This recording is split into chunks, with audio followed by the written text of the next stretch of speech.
Today I'm going to show you 7 Apple Intelligence features that can save you hours every week as a teacher. I'm a primary teacher and tech coach, and I've been spending the last few weeks testing every Apple Intelligence feature on my Mac to see what really works in classrooms. If you're using a Mac, then you'll want to see how Apple Intelligence can refine your reports, create lessons for you, summarize student writing, build visuals, and even generate custom emojis. Apple's rollout of Apple Intelligence has been a little bit rocky, but it's now finally usable, integrated, and powerful for everyday teaching. This video is for educators who want to work faster, reduce stress, and stay ahead of the curve.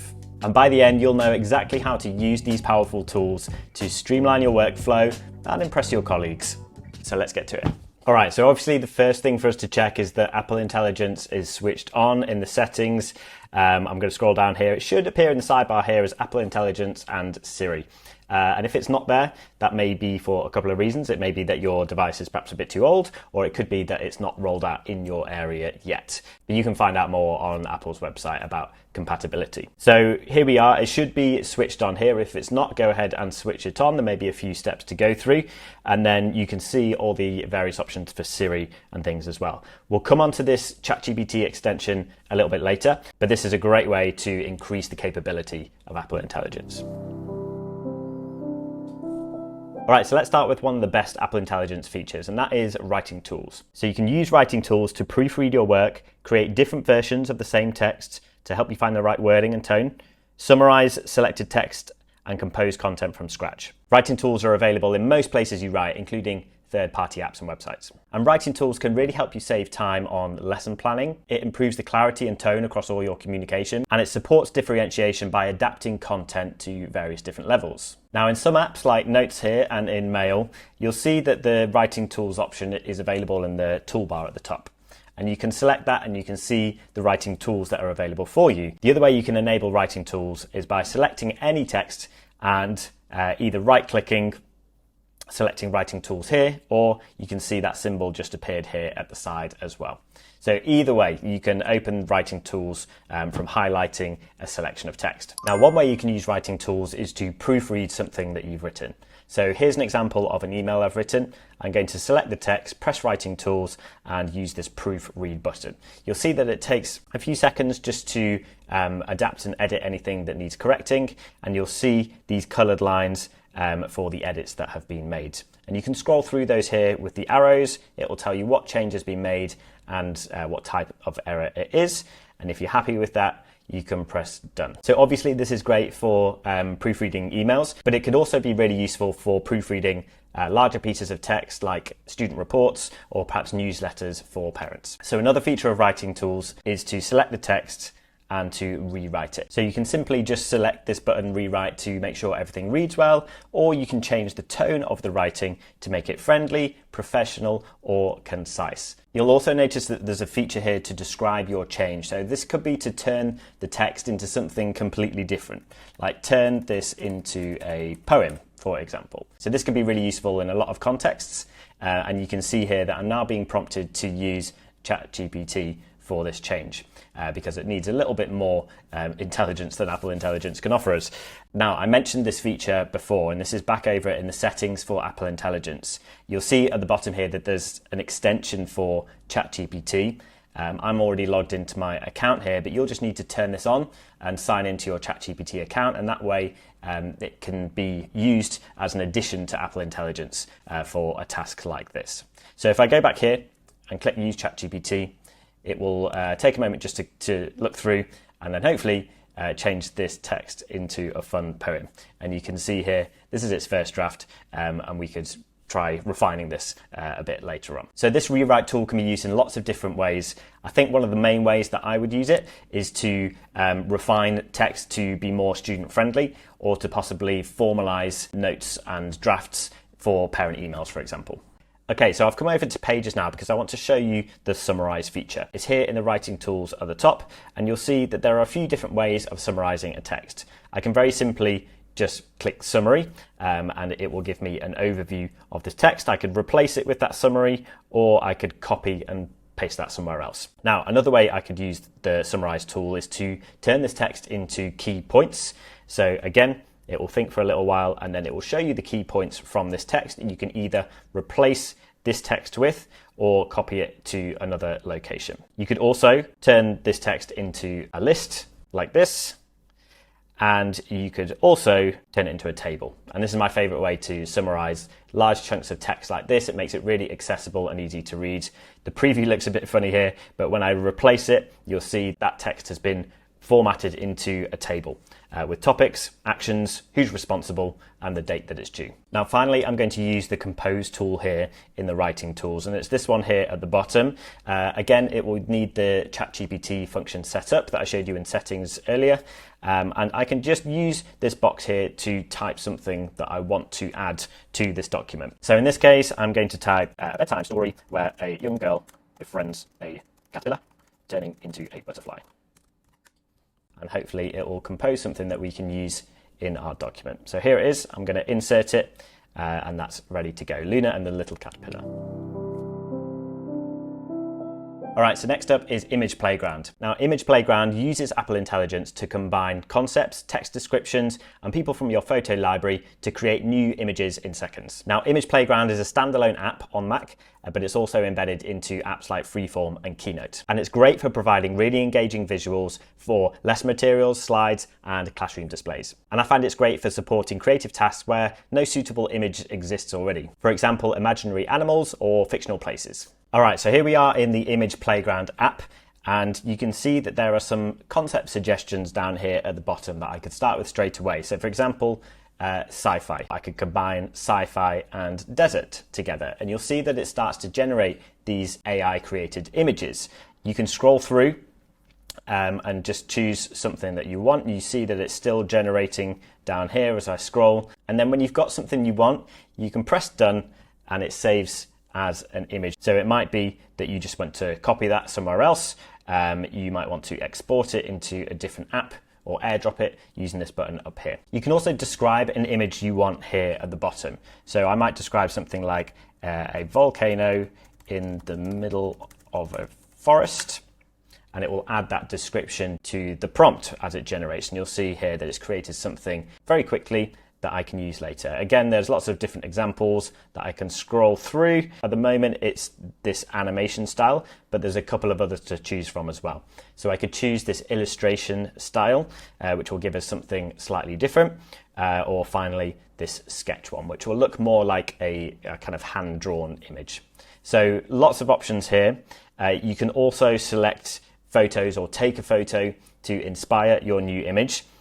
Or choose a person from your photo library. So you can choose which specific photo of that person you're looking for, and you can add that to your prompt. Now, once you've made your image, it will appear here in the gallery, but you can always come back to that later on and edit it how you like. So I'm going to press the edit button and I'm back here in the editor, and I can edit those pictures that I've already created in the past. So I really like this app for creating custom images for things like story prompts or science slides or visual metaphors to help engage students in class. Now, like I said, Image Playground is also available in apps like Freeform and Keynote, and it's just up here. When you insert a picture, you'll see that there's an option for Image Playground. So you can open that up. This window will open, very similar to the Image Playground app. So again, you can choose one of these concepts. You can describe an image, choose a person, change the style, exactly the same as before. And when you've finished, then you can add your image to your project like this.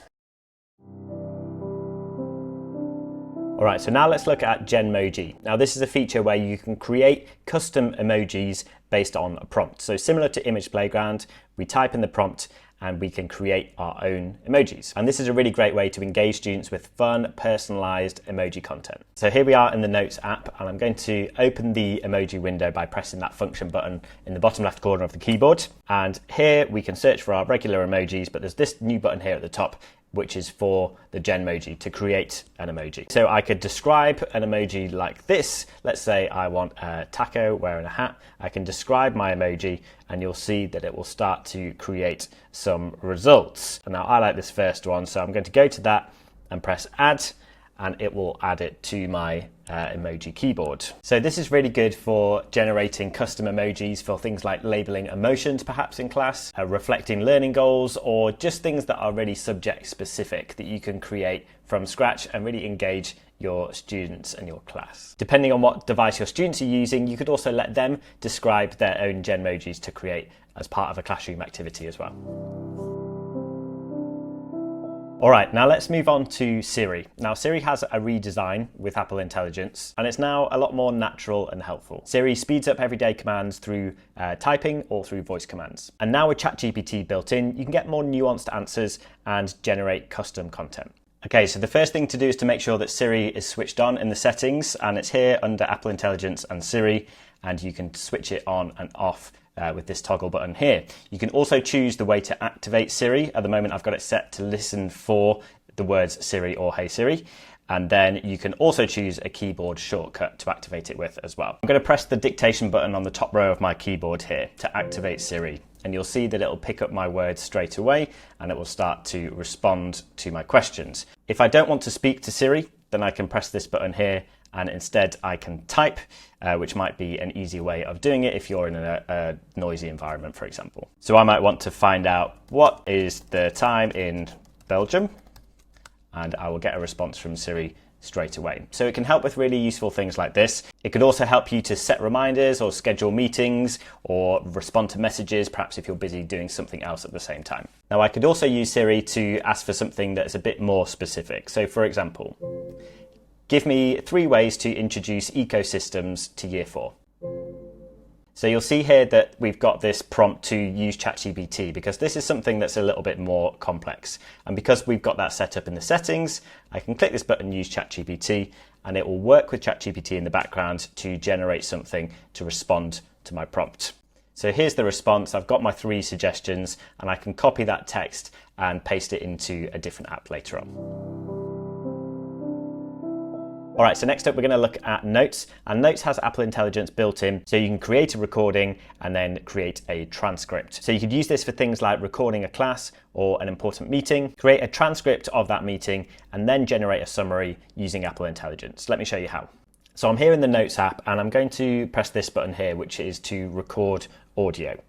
And if I start this recording and I'll just record a little bit of my voice speaking, I can then demonstrate how this works. So once the recording has finished, I'll pause, I'll save it, and it will display a transcript automatically. I can then change that transcript into a short summary using Apple Intelligence. So let's pause there, press done, and you can see the preview of the transcript. If I double click on that here, you'll see the transcript of everything that I've said so far. I can listen back to it and you'll see that the text follows along with my voice. And then finally, I can use Apple Intelligence to create a short summary. And then I've got the option to copy, share this summary. So I might want to add that to this note. So this is great. If I wanted to record a meeting and then summarize the transcript of that meeting, then this would be a really useful tool. I could also record things like student interviews, oral assessments, and then again, summarize that content later. All right, so let's move on to Photos. Now, Photos has a few new features from Apple Intelligence, which include, firstly, searching through photo collections using natural language to find exactly what you're looking for. Second, creating memory movies. Based on a prompt that you give, it will build a collection of photos and turn that into a video. And thirdly, the cleanup tool, which removes distractions and unwanted things from a photo. So let's have a look how that works. So firstly, let's have a look at how we can search photos using natural language.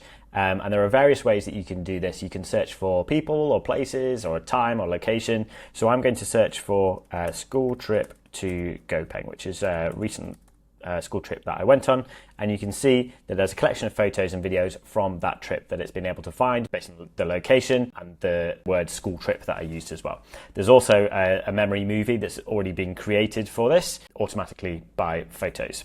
Speaking of memory movies, you can see that option here at the side here. There are various memory movies that have already been created here by Apple Intelligence, and there's also an option to create a new one. Now I'm getting this error at the moment because lots of my photos still need to download and it needs to stay plugged in for a while, but once that process has happened, you'll be able to create memory movies of your own, which would be great for sharing with students, with parents, perhaps based on a school trip you've just been on or some kind of event that's happened in school. Now, the other feature I wanted to show you is called Cleanup, and you can access that by pressing this edit button here at the top, and then there's a cleanup option up here. Now, this is a photo that I took for one of my previous thumbnails for YouTube, and you can see here that I can change the size of the erase and retouch tool. Now, I'm going to use the erase tool to color around this picture on the wall here, and hopefully the cleanup tool will remove that object from the wall and replace it with something else. So you can see there, not the best, but it's done a pretty good job of removing that item from the background. Let's try it with this light fitting up here at the top. And again, it'll hopefully remove that and leave a gap in its place. Let's see if I can make that any better. There we go. So it's a nice way to remove distractions, clean up photos, perhaps before you share them with your class and with parents, just to make things look a little bit nicer. Okay, let's have a look at Apple Intelligence in Safari. And there's one quick thing that I wanted to show you here, which is the summarize feature. Now, you might be familiar with this reader tool here, and we can show the reader to remove all the distracting things from the page. But there's also now a new button called Summarize, and if I click on that, it will generate a summarized version of the content of this web page. And this can be really useful for things like research, condensing long articles and studies, perhaps helping students to access more complex content a bit more easily, or maybe summarizing long educational articles that you can then use in your future planning. Now, it's easy to get carried away with all these exciting new AI features, but let's not forget the safety aspects of keeping our students safe when using AI. And if it's something that is a concern that you want to limit on your students' devices, or perhaps even your own device, then you can change that in the screen time settings here. So if I go to screen time and go to content and privacy and turn this on, we've then got the option to control the Apple Intelligence and Siri features, including image creation, writing tools, and how you interact with Siri as well. And this can be really useful to set up on your students' iPads. You can also do this through family sharing as well, and this might be something that parents would like to explore further. All right, so that's just scratching the surface of what Apple Intelligence can do to support your teaching. If you want to go even deeper, like how to actually use these tools with students, you'll want to check out the links that I've put to some other videos and blog posts in the description. See you next time.